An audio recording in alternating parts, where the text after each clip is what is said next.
To me, experience continuity really means, if you will, everything in one sense.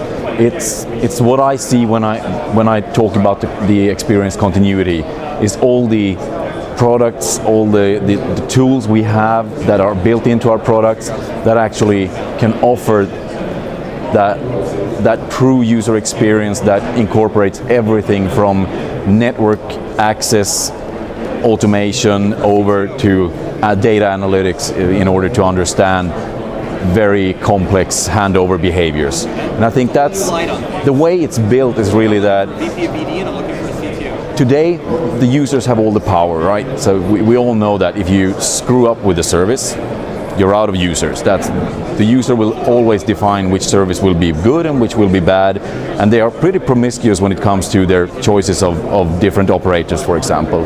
So if an operator doesn't provide them with a good experience, they'll change to another one. And the red thread going through all of this is that the only way to give them a really, really good experience is to think about the whole picture and take it all into account and make sure that they don't need to know, they don't have to care. It's just a really smooth, good service. And that's, I mean, MSOs needs that, operators need that. It's really what it's all built on. I've read a lot about the whole buzz about the Super Bowl and what Verizon did there, and it's very interesting. I mean, it's definitely something that will be used from time to other in certain places. I'm absolutely sure. The only thing I don't like about the whole way it's been written about is that there are a few places where you can see that it's sort of implicated that we're talking Wi-Fi or LTE, which is completely the wrong message. I actually was at a congress not too long ago, and one of the operators there stated themselves that even with new spectrum that is going to be available soon to them, they were still estimating themselves that they will need almost the double of that before the end of just a few years. And it just so happens, Wi-Fi happens to be representing about the same chunk as they already have for LTE 3G and what have you. So there is no or in that discussion in my world. It's both, and they both have their strong points and their weak points and their different characteristics. And for example, I'm pretty sure that building out weak indoor coverage for coming IMS and that kind of service is just, there is no way the economy will scale better than if you do that with Wi-Fi. On the other hand, of course, big coverage outdoor and that type will never ever be competitive for Wi-Fi compared to LTE. So that's my take on it. I think both are needed. I think, to me, as I mentioned before, I have this notion of the experience continuity being sort of the collective name for all of the things that we provide today. One of those parts is the smart ANDSF, which is an incredibly important part that takes all the hype and the buzz around policy.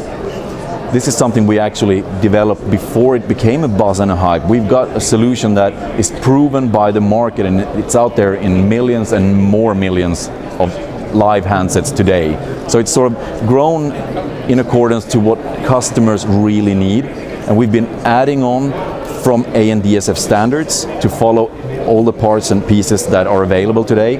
But we also incorporate, for example, Hotspot 2.0 things into smart ANDSF. So to me, it's pivotal to have a really good policy management that can blend dynamic data, dynamic knowledge, things that we do and learn and see, like Always Best Connected, straight on the device, and combine that with flexible policies that has all the notions and possibilities that you need to have to give it a service differentiation between, for example, different subscriber types or different networks and how they behave.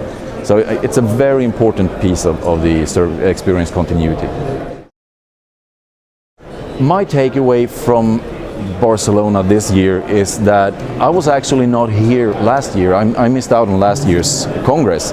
So I sort of have this little year that was gone, and I come back here this year, and it's so incredibly much things going on that has to do with Wi-Fi, carrier Wi-Fi, all kinds of things. I mean, 2 years ago, I've heard from colleagues about how that sort of came about last year, but to me, who wasn't here until then 2 years ago, it's a giant leap in terms of how we discuss around net environments and the usage of Wi-Fi as yet just another part of all the data bearers that you need.